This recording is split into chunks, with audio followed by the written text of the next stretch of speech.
કોંગ્રેસ અધ્યક્ષ રાહુલ ગાંધી આગામી દિવસોમાં ગુજરાતનો ઝંઝાવાતી ચૂંટણી પ્રવાસ ખેડશે. કોંગ્રેસ પ્રદેશ પ્રમુખ અમિત ચાવડાએ જણાવ્યું કે રાહુલ ગાંધીએ પ્રદેશ કોંગ્રેસનું વિસ્તૃત માળખું મંજૂર કર્યું છે. ફેબ્રુઆરી અને માર્ચમાં ગુજરાતના 4 ઝોનમાં રાહુલ ગાંધીને રેલી કરવા માટે વિનંતી કરાઈ છે, જ્યાં તેઓ ખેડૂતોના પ્રશ્નોને વાચા આપવા માટે વિવિધ સ્થળોએ રેલી કરશે. લોકસભાની ચૂંટણી કોંગ્રેસ જીતશે તેવો પરેશ ધાનાણીએ વિશ્વાસ વ્યક્ત કર્યો. વિસ્તૃત કારોબારીમાં પરેશ ધાનાણીએ ભાજપ પર પ્રહાર કરતા કહ્યું કે 2019નું મિશન સત્તા મેળવવા માટેનું નથી, પરંતુ બંધારણને બચાવવા માટે છે. ધાનાણીએ વાયબ્રન્ટ ગુજરાત સમિટ મુદ્દે ભાજપ સરકાર પર પણ પ્રહાર કર્યા. પરેશ ધાનાણીએ આક્ષેપ કર્યો કે સરકારે યુવાનોને રોજગારીના સ્વપ્ન બતાવ્યા હતા, પરંતુ રોજગારી આપવાનું તો ઠીક, જીએસટી અને નોટબંધીને કારણે રોજગાર પણ છીનવી લીધો. તો ધાનાણીએ કોંગ્રેસના વરિષ્ઠ નેતાઓને ટકોર કરી હતી કે નેતાને બદલે હવે કાર્યકર્તા બનવો પડશે. વધુમાં તેમણે કહ્યું કે 2017 કરતાં વધુ સારું વાતાવરણ છે. પરેશ ધાનાણીના નિવેદન પર ભાજપ નેતા કે જાડેજાએ કહ્યું કે કોંગ્રેસના રાષ્ટ્રીય અધ્યક્ષ રાહુલ ગાંધી અને સોનિયા ગાંધી ભ્રષ્ટાચાર મુદ્દે જામીન પર છૂટેલા છે. યુપીએ સરકારે 10 વર્ષના શાસનમાં કરોડોનો ભ્રષ્ટાચાર આચરી જનતાની કમાણી લૂંટી છે, જે જનતા હજુ ભૂલી નથી અને આગામી લોકસભા ચૂંટણીમાં પણ કોંગ્રેસે જવાબ આપશે. કોંગ્રેસના વરિષ્ઠ નેતા અહેમદ પટેલે કહ્યું કે 5 રાજ્યના પરિણામ બાદ ભાજપને લોકસભામાં હારનો ડર લાગી રહ્યો છે. ભાજપના નેતાઓ જ 2019માં હારીશું તો 200 વર્ષ સુધી સત્તામાં નહીં આવીએ તેવું નિવેદન આપી રહ્યા છે. અહેમદ પટેલના વાર સામે ભાજપ નેતા કે જાડેજાએ વળતો જવાબ પણ આપ્યો અને કહ્યું કે મોદીને હરાવવાના સ્વપ્ન જોતી કોંગ્રેસ લાંબા સમય સુધી દેશમાં શાસન પર આવી શકવાની નથી. અમદાવાદમાં કોંગ્રેસ કારોબારી બેઠકમાં કેટલાક કોંગ્રેસના નેતાઓ, હોદ્દેદારો અને આગેવાનો ઊંઘતા ઝડપાઈ ગયા. મહત્વનું છે કે લોકસભાની ચૂંટણીની તૈયારીઓ માટે કોંગ્રેસે આ બેઠક બોલાવી હતી અને આ ઉપરાંત હાઈકમાન્ડે તમામ આંતરિક મતભેદો દૂર કરવાનો પ્રયત્ન કરવા બેઠક બોલાવી, જેમાં કોંગ્રેસી નેતાઓ જ ઊંઘતા ઝડપાઈ ગયા. ભાજપના પૂર્વ ધારાસભ્ય વિમલ શાહે પોતાના સમર્થકો સાથે કોંગ્રેસનો ખેસ ધારણ કર્યો. કોંગ્રેસના કોષાધ્યક્ષ અને વરિષ્ઠ નેતા અહેમદ પટેલ અને પ્રદેશ પ્રમુખ અમિત ચાવડાની હાજરીમાં વિમલ શાહ ભાજપને રામ કરી કોંગ્રેસમાં જોડાયા. તો બારડોલીના પૂર્વ ધારાસભ્ય અનિલ પટેલ પણ ભાજપ છોડીને કોંગ્રેસમાં જોડાયા અને આ સાથે સુરતના દર્શન નાયક પણ ફરી કોંગ્રેસમાં જોડાયા. અમદાવાદ પૂર્વની લોકસભાની બેઠકને લઈને ધારાસભ્ય હિંમતસિંહ પટેલ તથા કોર્પોરેશનમાં વિપક્ષના નેતા દિનેશ શર્માના જૂથ વચ્ચે ખેંચતાણ શરૂ થઈ ગઈ. ટિકિટને લઈને શરૂ થયેલી ટાટિયા ખેંચ સોશિયલ મીડિયામાં વાયરલ થઈ છે. રાજકોટમાં જિલ્લા પંચાયતનું સામાન્ય સભામાં સામાજિક જાગૃતતાના મુદ્દે મહત્વની ચર્ચા કરવામાં આવી. ગામડાની સ્કૂલોમાં અભ્યાસ કરતી બાળકીઓને જિલ્લા પંચાયતના સભ્ય ચંદુ શિંગાડાએ 25 લાખ સેનિટરી નેપકિન આપવામાં આવે તે માટે ગ્રાન્ટની જોગવાઈ કરવાની માંગણી કરી. તો આ સાથે ચંદુ શિંગાડાની માંગને મહિલા સભ્યોએ ટેકો આપ્યો.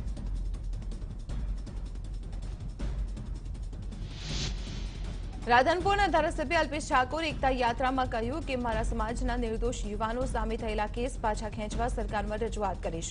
અલ્પેશ ઠાકોરે કહ્યું કે મુખ્યપ્રધાન વિજય રૂપાણી, નાયબ મુખ્યપ્રધાન નીતિન પટેલ અને ગૃહપ્રધાન પ્રદીપસિંહ જાડેજાને મળશે અને સરકાર યુવાનો સામે કરેલા કેસ પરત ખેંચે તે મુદ્દે રજૂઆત કરશે.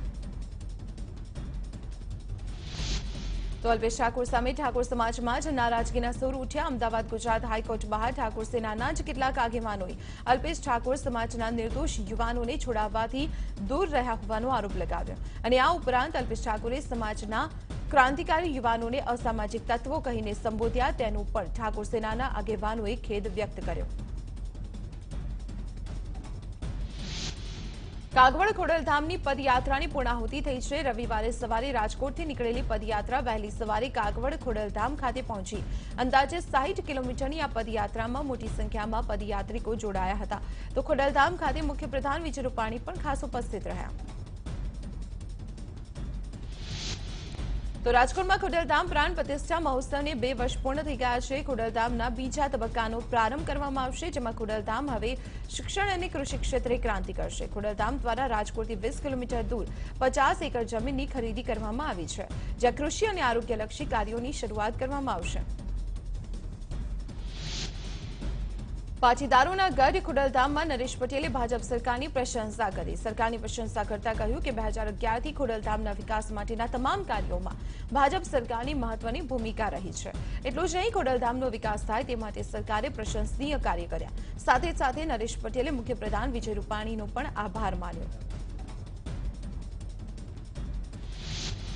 અલ્પેશ કથિરિયાએ જામીન રદ કરવાના નિર્ણયને હાઈકોર્ટમાં પડકાર્યું છે. અલ્પેશ કથિરિયાના વકીલે કોર્ટમાં માંગ કરી હતી કે અલ્પેશના જામીન રદ કરવાની અરજી પર અર્જન્ટ સર્ક્યુલેશન આપવામાં આવે, પરંતુ કોર્ટે આ માંગ ફગાવી દીધી. કોર્ટે કહ્યું છે કે અરજીમાં અર્જન્ટ સુનાવણી જેવું કશું જ નથી.